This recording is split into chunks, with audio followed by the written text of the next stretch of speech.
Buenas tardes a todos. Muchas gracias al profesor López Miranda, Manuel, también por su amabilísima presentación. Y gracias también al Instituto Danone. Me voy a quitar la mascarilla porque aquí no voy a infectar a nadie. Tengo más de 1,5 metros a la redonda, o sea que me lo quito y así aprovecho para respirar un poco aire ambiente. Primero, por tener la iniciativa de esta mesa, este simposio dedicado al envejecimiento, que es un término, que es un área para mí especialmente querido. Y segundo, pues por habernos permitido también contar con dos ilustres ponentes con los que tengo la suerte de compartir esta mesa. Ilustres ponentes que, aprovechando que hay mucha gente joven, espero que muchos de ellos se dediquen a investigar, son una clara ilustración de cómo no hay que irse a Cincinnati para hacer ciencia de primer nivel. Tanto el profesor Viña como el profesor Rodríguez Artalejo son ilustres representantes de la mejor ciencia española y han hecho contribuciones sustanciales al conocimiento mundial en sus áreas. E insisto, uno está a 250 kilómetros de aquí y el otro a 500 y pico. Y en sus laboratorios se habla un magnífico castellano, no hay que saber casi ni inglés para ir con ellos. Bueno, me centro ya en el tema concreto. Yo voy a hablar un poquito de envejecimiento, algo de fragilidad, que es un concepto, uno de sus problemas es lo polisémico que es, y voy a definir exactamente qué entendemos los geriatras cuando hablamos de fragilidad, que es una cosa muy concreta, y luego la relación entre fragilidad y nutrición, o entre nutrición y fragilidad. Bueno, mi conferencia se divide en 5 grandes apartados con unas conclusiones. La primera parte tiene que ver con el propio concepto de envejecimiento. Si yo ahora preguntara aquí a la audiencia qué entienden por envejecimiento, básicamente encontraría que el 98% diría, no, eso es esto de vivir muchos años. Y a lo mejor había algunos que decían, bueno, muchos años, pero bien. Segundo, intentaré también conceptualizar qué es eso de la fragilidad y cómo la fragilidad no es sino una etapa en la evolución de nuestra capacidad, que la OMS llama la capacidad intrínseca. ¿Cuáles son los factores que se asocian al desarrollo de fragilidad en el que la nutrición juega un papel importante, para terminar revisando un poquito qué es lo que sabemos hoy día de cómo la nutrición puede ser relevante para la fragilidad para alcanzar unas conclusiones finales? Bueno, afortunadamente, pues Manuel ha puesto básicamente datos sobre España y Europa, porque si no, esta diapositiva sobraría. Esto es lo que pasa en el mundo. El fenómeno del envejecimiento es un fenómeno mundial.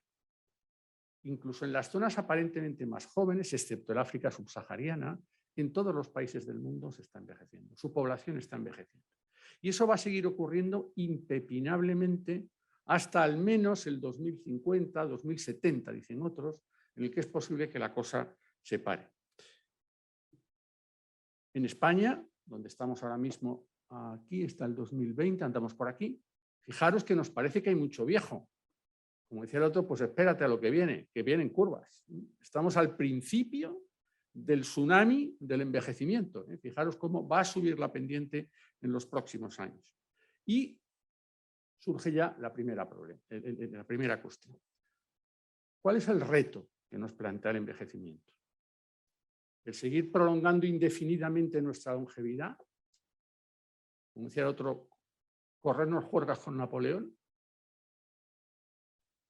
O más bien es envejecer bien. Estas dos personas que aparecen en la diapositiva tienen la misma edad, 91 años. Todos queríamos envejecer como el hombre de la izquierda y nadie queremos envejecer como el ciudadano de la derecha.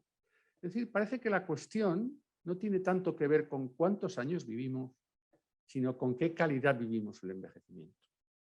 Si a eso además le añadimos otro dato, y es que hay un límite biológico al envejecimiento, que es especie específico, y que a fecha de hoy, hay quien dice, no, esto se va a prolongar mucho, esto es ciencia ficción a fecha de hoy. A lo mejor dentro de 30 años, pues resulta que encontramos que modificando no sé qué genes pasa no sé qué cosa. Pero a fecha de hoy existe un límite biológico que es inamovible, que en la especie humana anda alrededor de los 115, 120 años, y si hacemos el promedio, estamos ya muy cerca de eso.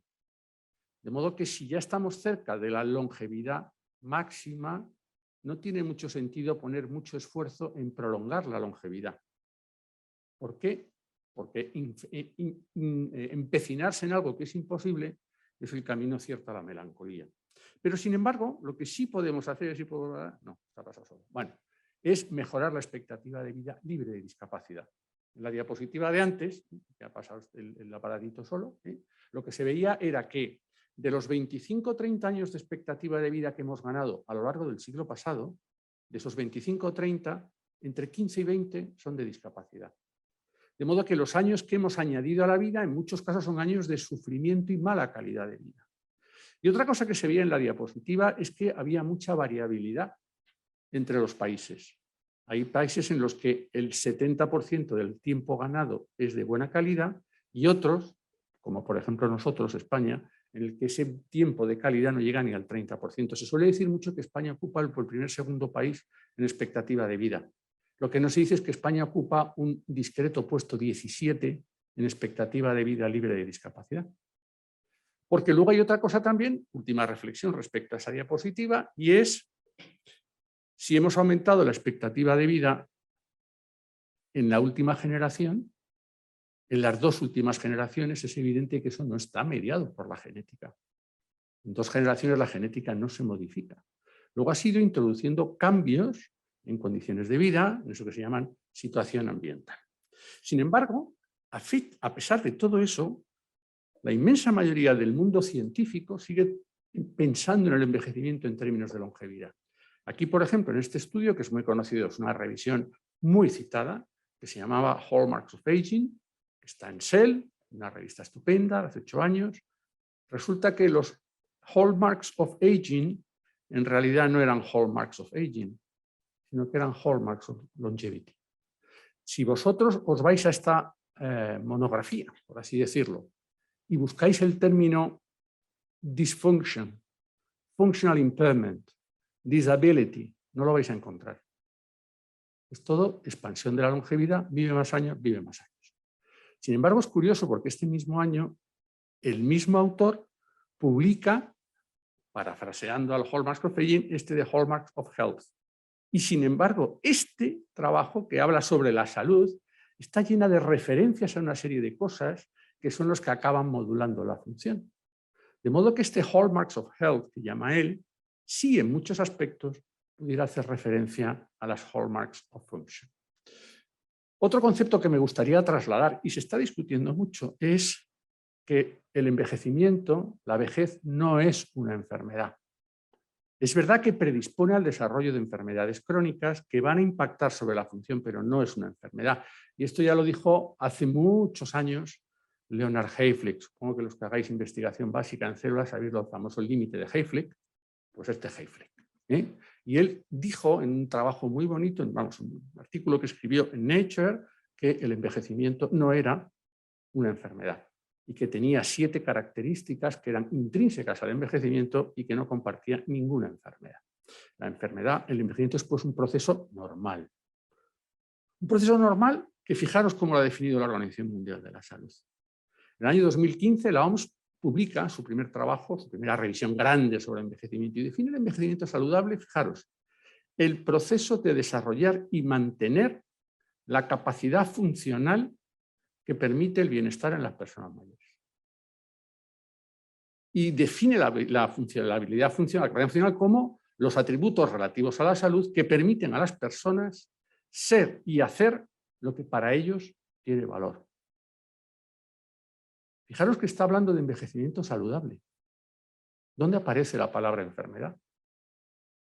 No aparece. Define la salud, el envejecimiento saludable, en términos de función. De modo que una persona mayor con 17 enfermedades, si es capaz de seguir haciendo lo que para él tiene valor y mantenerse funcionalmente autónomo, es un viejo saludable. Esto es muy importante porque es un cambio de paradigma que cambia el foco de la enfermedad a la función. Y eso es muy importante. Tan importante que ha modificado el modo en que se enfocan a los pacientes ancianos, por ejemplo, desde la especialidad nuestra. Porque lo importante ya no es tanto prolongar la vida, que hemos dicho que es prácticamente imposible, sino mejorar la calidad de la vida, es decir, retrasar el momento en el que el sujeto empieza a experimentar discapacidad. Llevado al máximo, yo a veces se lo digo, ¿cuál es el paradigma, el objetivo del geriatra?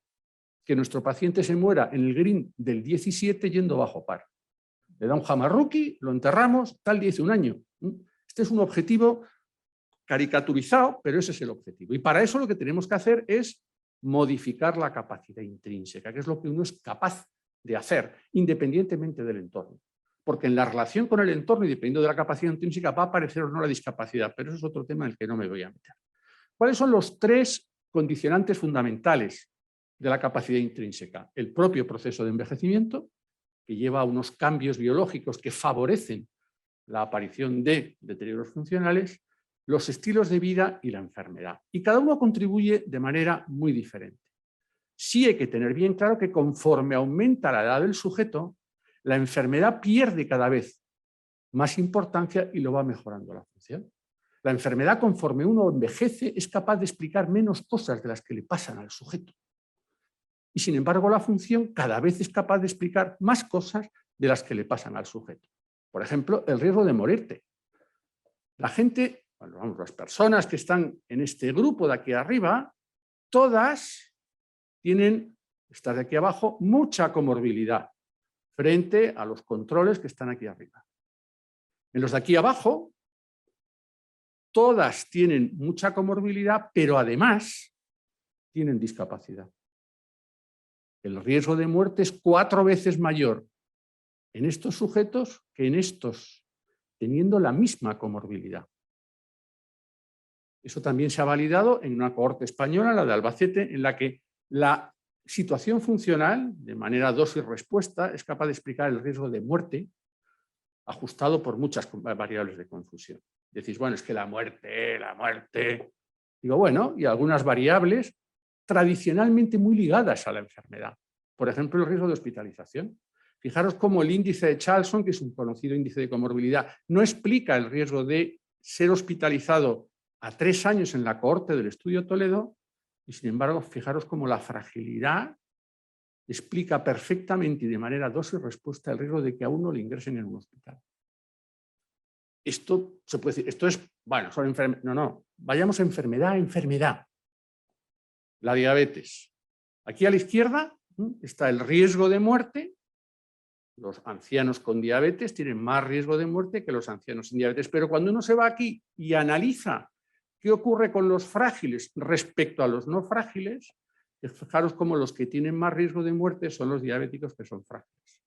E incluso los frágiles sin diabetes tienen más riesgo de muerte que los diabéticos no frágiles.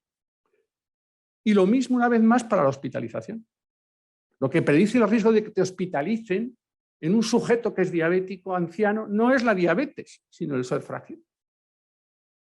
E incluso cuando uno mete en la misma ecuación la diabetes, la comorbilidad y la función medida por fragilidad, lo que explica tu riesgo de muerte, hospitalización y discapacidad no es la comorbilidad, sino que es la fragilidad. De hecho, hay un estudio muy conocido también, aparte de este nuestro, que es un estudio muy conocido, el grupo, el ILSA, en el estudio italiano, en la que ellos ven que la comorbilidad del diabético solo explica el 35% del riesgo de este tipo de eventos. Y finalmente, datos del estudio Toledo, fijaros cómo la comorbilidad raya verde va aumentando conforme uno envejece, y fijaros, sin embargo, cómo va aumentando mucho más brutalmente el deterioro funcional, el deterioro cognitivo y la fragilidad. Claro, explicar este incremento por este modesto aumento de la comorbilidad, pues es un intento, yo creo que baladí. Vamos a los costes y encontramos lo mismo. Cuando uno solo mira la enfermedad, esta es la distribución del análisis de costes sobre admisión hospitalaria. Cuando uno incluye en el análisis la función, no solo se explica mucho más porcentaje del coste, sino que la mayor parte del coste lo explica la función. Eso en los hospitales y, por supuesto, mucho más en las residencias de ancianos. De modo que ya hace unos años, algunos de los que estamos aquí, escribimos este editorial en la que decíamos que junto a la transición demográfica, que es esa que ya hemos visto, y a la transición epidemiológica que acompañó a esa transición demográfica y que explica muchas de las cosas que han pasado en los sistemas de salud, en las cuales la enfermedad única es sustituida por la enfermedad múltiple, por la comorbilidad, la enfermedad no transmisible por la no transmisible y, más importante, la enfermedad que no deja secuelas funcionales por la enfermedad que deja secuelas. Es el momento de pasar a la transición clínica en la que el foco ya no esté tanto en la enfermedad como en la función. Bueno, asumido que hay que trabajar sobre la función, ¿en qué parte de la evolución del deterioro funcional conviene intervenir? Pues parece que está claro en aquel punto en el cual todavía nos mantenemos funcionantes, pero tenemos grave riesgo de, ante agentes estresores de baja potencia, desarrollar deterioro funcional. Es decir, en la transición desde la robustez hasta la discapacidad, en el cual lo reversible se va haciendo irreversible porque perdemos también reserva funcional, es donde tenemos que intervenir. Y eso es la fragilidad. De manera muy intuitiva, eso es la fragilidad. El punto en el que estamos en el tente mientras cobro. Y que no es autoidentificable, sino tiene uno que ir a buscarlo específicamente, porque si no, no lo mide, no lo va a detectar.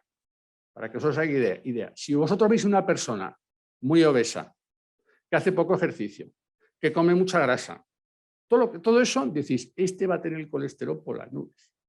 Pero a que no lo diagnosticáis porque tiene el colesterol por las nubes, pues si lo medís. Y si tiene por encima de una cifra, dice hipercolesterolemia. Pues aquí lo mismo. Uno puede ver a un viejito muy arrugadito, muy nervita, pero hay que medirlo.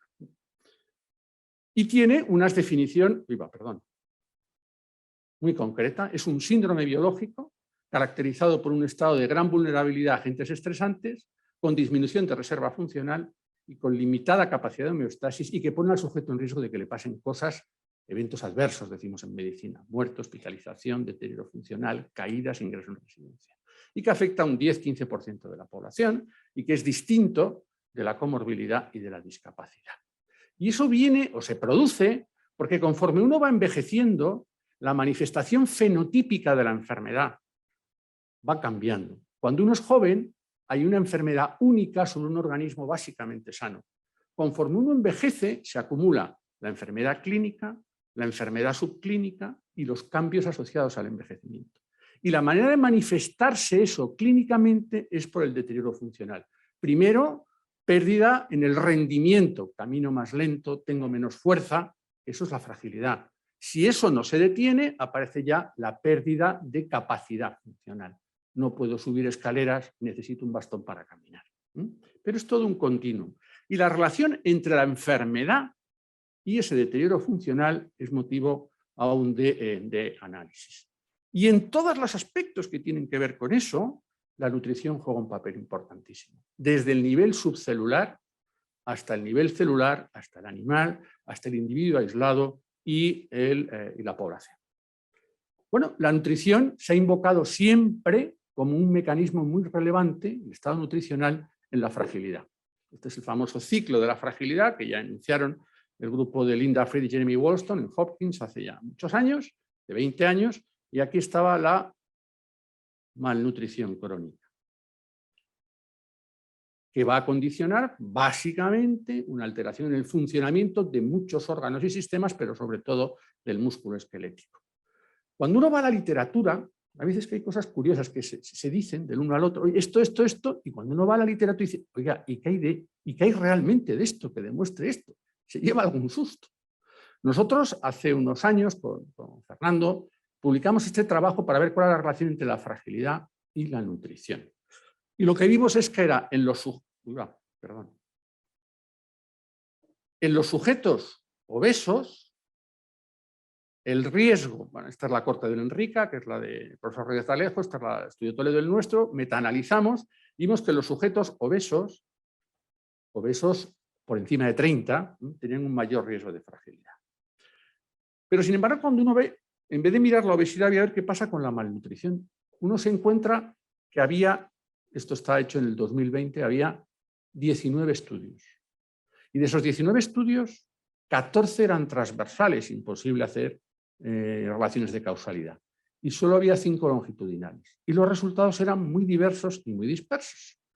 Nosotros quisimos abordar la cuestión, hicimos un estudio, datos prospectivos de la Corte de Toledo, en sujetos realmente mayores, con una media de más de 70 años, y lo que vimos fue que, independientemente de cómo midiéramos la fragilidad, el riesgo nutricional, que es mucho más frecuente que la malnutrición en población ambulante, no en el hospital.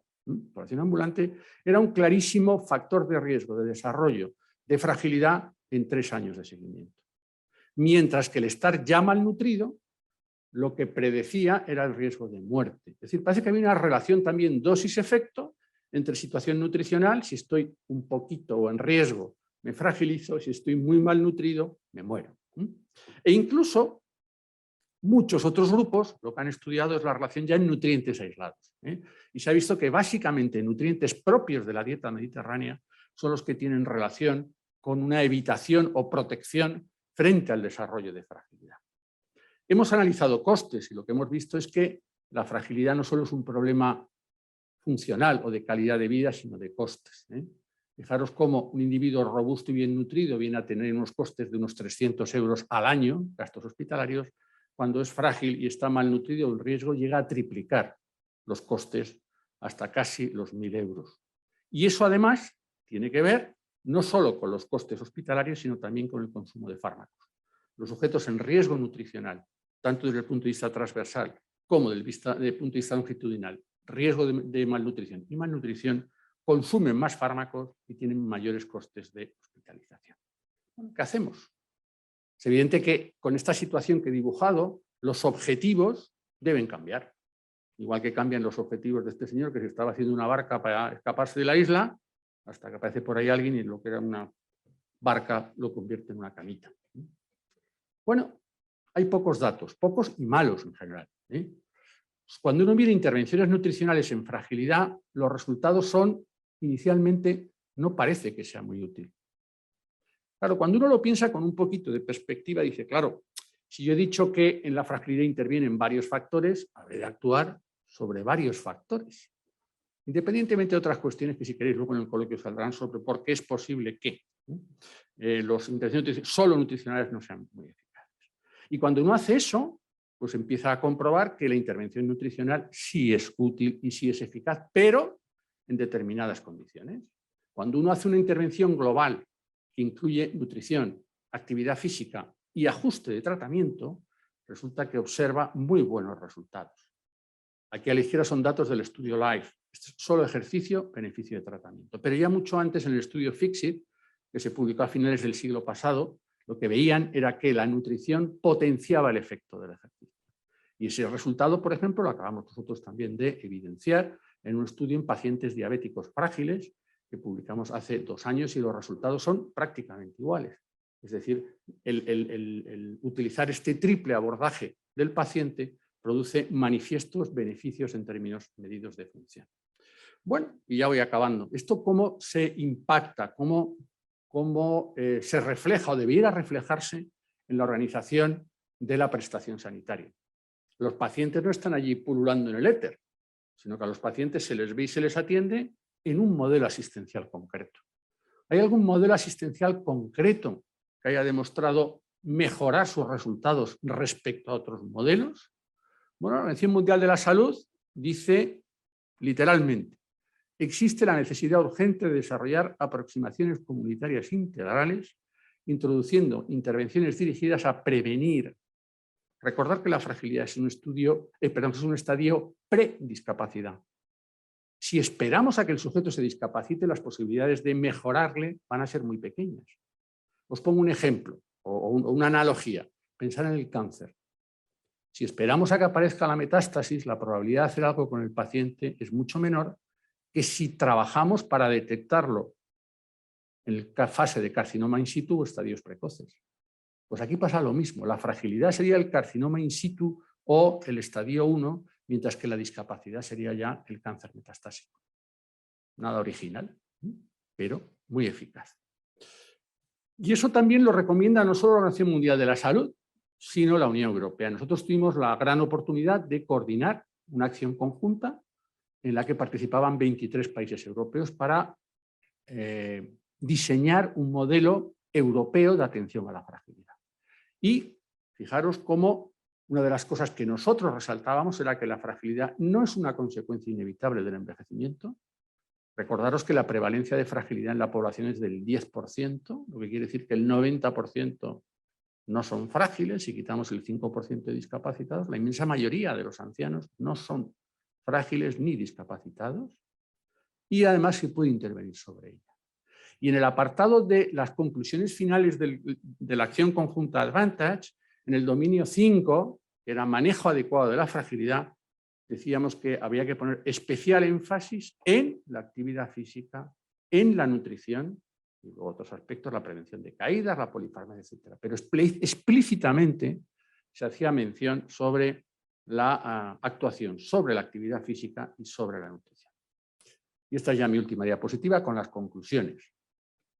Esto, como en la lectura de las tesis, que decía otro, con el permiso del tribunal voy a pasar a leer literalmente.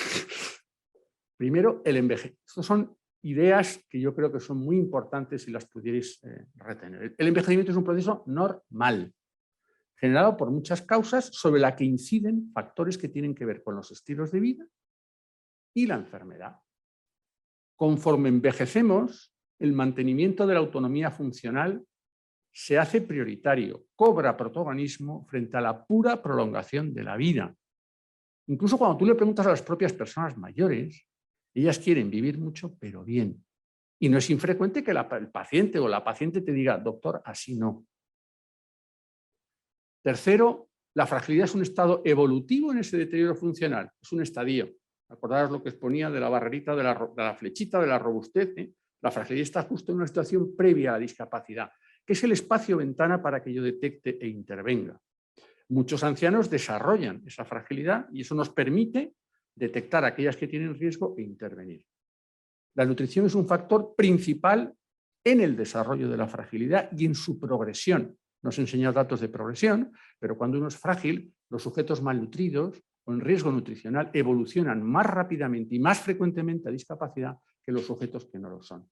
Pero, y esto es un trabajo que tenemos que hacer entre todos, la evidencia que apoya la intervención nutricional a fecha de hoy en su tratamiento es aún insuficiente. Sabemos cosas, pero necesitamos saber muchas más. Nada más y muchísimas gracias.